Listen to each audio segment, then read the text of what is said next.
Hey, welcome. Thank you for coming to listen to the Lichen Sclerosus podcast.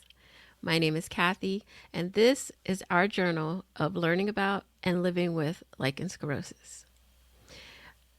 This is not a normal episode. I just wanted to come and update you on where I've been for the last, since April, May. If you listen to the last episode, you know I quit recording the podcast so that I can start the Lichen Sclerosus Support Network nonprofit. And I'm so proud to say that we are incorporated and we have our board and we're getting everything set up so that we can file for our 501c3.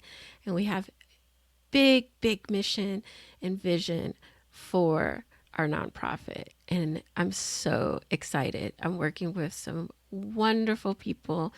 And as always, we need the help of the community so that we can continue to grow and do all of the amazing things that, we hope to do.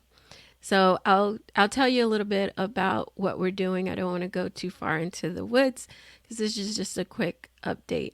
But I also want to let you know I was in the hospital for a week. My husband caught COVID and passed it on to me. And I got COVID pneumonia, ended up in the hospital for a week. And I am recovering now.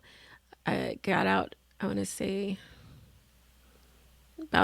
it's been about 3 weeks now that I got out the hospital. Unfortunately, my husband got really sick as well, and he's been in the hospital for a month, and he was on a ventilator for about 15 days, and he just got off about a week and a half ago, and he has now been moved to a rehab center where he's going to continue to recoup and hopefully be home in about a week and a half. So that is what has been going on in my life.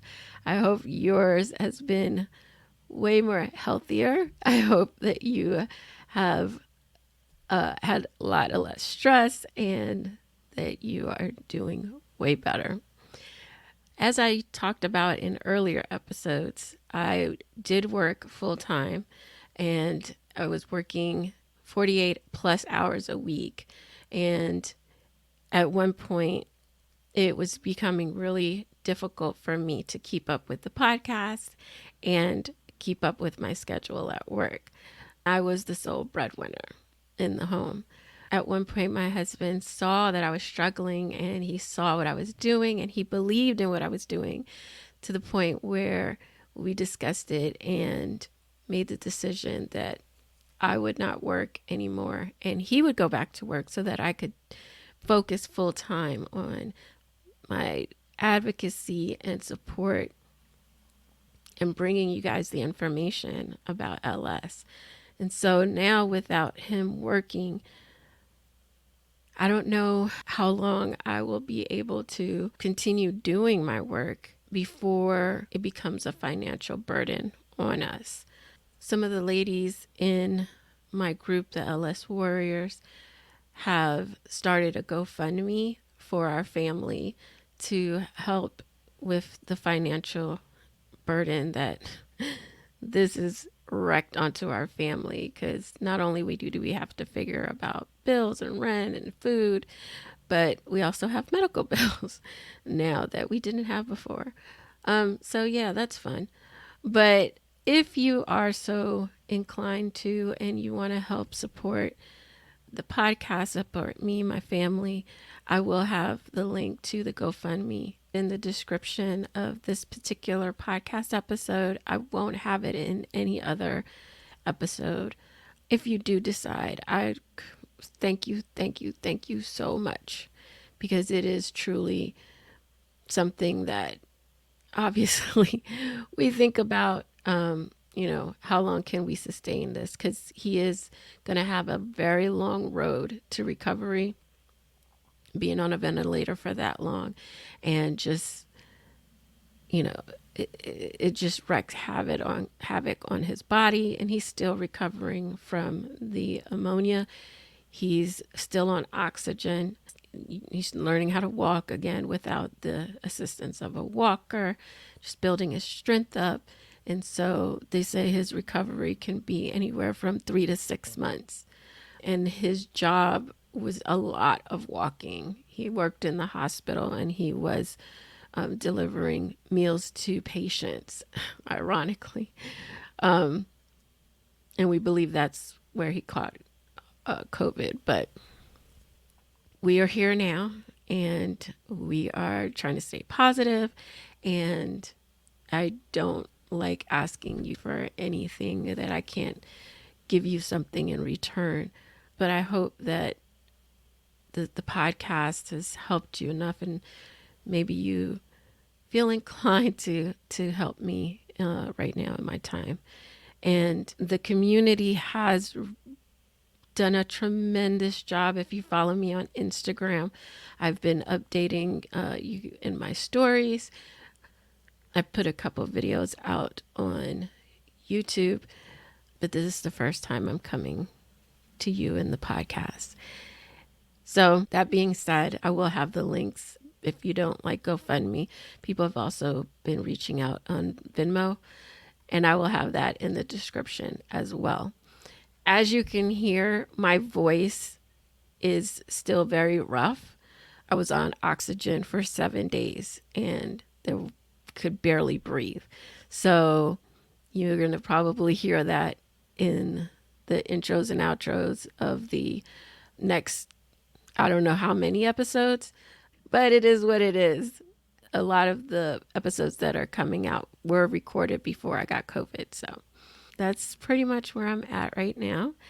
I have a few ideas that I'm kicking around for the podcast, and I would love if you could give me your input. I'm kicking around the idea of doing an after party for each episode. So our episodes drop on Friday, and I'm thinking like Wednesday or Thursday, we have an after party, and it would be on an audio only platform. It would be recorded, and then we could put it out later as an after party episode. And that'll give you the opportunity to join me in an audio only room and discuss the episode. How freaking fun would that be? I want to talk to you. I hope you want to talk to me. I mean, how many times have you listened to an episode and had so many thoughts and just wish you could talk to somebody about it? I know I want to talk to you about it. So hopefully you want to talk to me about it. So it's an idea I'm kicking around. If this is something that you would be excited about, that you would want to join, please do me a favor. I know it takes a lot, but shoot me an email, Kathy@lssupport.net. I'll have that link also in the description. And just let me know if that's something that you would like to do. And if it is, what days and times would work for you? Because I want to be able to have as many people have it accessible as possible. I'm going to shut up now because my voice is about to leave me. I don't do a lot of talking these days, but I did want to come and let you know that podcast is coming back next Friday. It's the first episode, November 5th, and I'm just excited. I'm so excited to be back. I wanted to come back the first week of October, but COVID had other ideas for me. Listen, if you are not vaccinated and you're just waiting around or you're unsure, please, please, please, please do your research. And if it's for you, please go get vaccinated. This thing almost took my husband's life. It has completely turned our world upside down. My children had to have both of their parents in the hospital at the same time.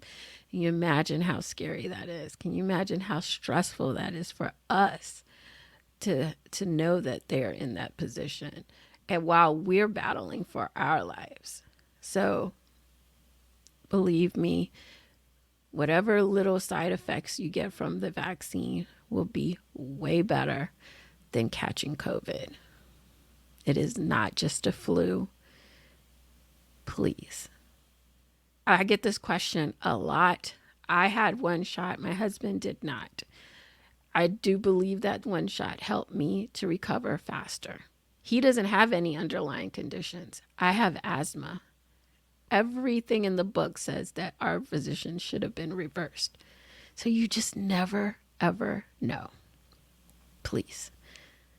As far as the nonprofit, I'm so excited about the work that we're doing. We're going to have two big projects right now starting out. Our cornerstone projects, I like to call them. The first one is going to be a Check Your Vulva campaign where we are just going to destigmatize checking your vulva and making it a part of your self-care. Wouldn't that be so beautiful if we could remove the fear, if we could make it an experience that you look forward to every month, and it helps you with early detection, it helps you with maintaining your vulva health, and just to be able to do that in a beautiful self-care way. Also educating young women that this is a thing, because 99% of us didn't know that this is something we should be doing. So we want to be able to educate our young people, let them know this is something you should be doing, so that when they see something that isn't right, they get checked right away. And we have early detection of not just lichen sclerosus, but lichen planus and anything else that can happen down there, and teaching them to advocate for themselves so that we get diagnosed way sooner than the 5 to 15 years, which is average right now. Our second program, and this is going to take a longer time to develop, but it is a cornerstone program, is creating an education base for providers. And when I say that, I'm not just talking about having a bunch of research papers or links to research. I'm talking about creating a whole course on how to diagnose, how to treat, how to talk to patients when you are giving them a diagnosis, how to refer, what resources are out there for your patients, and developing a whole course that when a doctor comes through our course and they go and see a patient, they know exactly what we need and they can give it to us. So we want to help create more great doctors like Dr. Kraft, because we can't all go see her. But if we can multiply her, hey, that's a win-win. And talking about Dr. Kraft, she is our first medical provider on our medical advisory board. So we are so excited to have her on board, to have her knowledge, to make sure that everything that we put out is evidence-based and medically sound, because we want to make sure that we're passing on the correct information for you. We're working on a new website. There's going to be a resources page. There's going to be a frequently asked questions page that'll have all of the basic information that you need for LS. And then there's going to be other pages with our programs and things like that. So if that's something that excites you, if that's something that you're like, I want to be part of this mission, please go to lssupport.net/volunteers, fill out the form, and let us know. Look, we are in need of a web designer. We're in need of people to help with clerical. We need help with everything, bookkeeping, everything. We need help, okay? The more, the merrier. There's a job for everybody. We still have the provider directory that's going to be on the website. So there's so much. And this is just the beginning, you know? This project has started one way and it's in another phase right now. And guess what? In the future, it's going to be even more different. And because as we grow, things grow and things change. So I am so excited for where we are right now. We have a clear direction and we are motivated and we are ready to rock and roll. If you don't have the time to donate and you'd like to help us by donating monetarily, you can do that at lssupport.net/donate. That's going to be in the show notes as well. And we are all volunteers and we can use all the help that we can get because this is so important and our mission is to help you. All right, that's all I have today. I just wanted to come and share the exciting news with you, and I didn't want to, tack it on to the end of an episode and go on forever. I hope you're excited because I'm excited, and I will talk to you next time. Bye.